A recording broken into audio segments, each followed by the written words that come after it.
એક ગામ હતું. તે ગામમાં એક ખેડૂત અને તેનો પરિવાર રહેતો હતો. તેને એક દીકરો હતો. તે દીકરો 12મા ધોરણમાં ભણતો હતો. તે ખેડૂતે પોતાના દીકરાને લાડકોડથી ઉછેરીને મોટો કર્યો હતો. તેણે ધામધૂમથી તેના લગ્ન પણ કરાવ્યા. એમ કરતાં સમય વીતવા લાગ્યો. દીકરાની વહુ પણ રહેવા લાગી. એટલામાં એ ખેડૂતની ઉંમર થઈ અને તે મૃત્યુ પામ્યો. થોડા વર્ષ પછી એ ખેડૂતની પત્ની પણ મૃત્યુ પામી. હવે છોકરો અને વહુ બે જ રહ્યા. હવે એ ખેડૂતના દીકરાને ખેતીનું કામ આવડતું નહીં, કે ગાયો ભેંસો દોહતા પણ આવડતું નહીં. હવે એમને જીવવું કેવી રીતે? એટલે તે કામધંધાની શોધમાં શહેરમાં જવાનું વિચારવા લાગ્યા. તેની પત્નીએ કહ્યું, શહેરમાં તો ખૂબ ગંદકી અને પ્રદૂષણ હશે. પણ હવે શું કરે? બીજો કોઈ રસ્તો પણ ન હતો.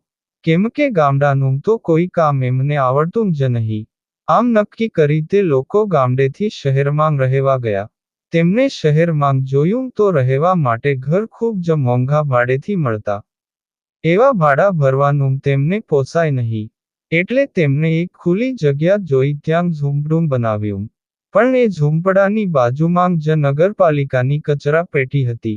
આજુબાજુના લોકો ત્યાં કચરો નાખવા આવતા હતા. એટલે ત્યાં ખૂબ જ ગંદકી થતી હતી. વળી ખુલ્લી જગ્યાને લીધે લોકો ત્યાં શૌચક્રિયા કરવા માટે પણ આવતા હતા. તેથી ત્યાં ખૂબ ગંદકી થતી હતી. ગંદકીને લીધે ત્યાં મચ્છર અને માખીઓ પણ ખૂબ જ થતી હતી.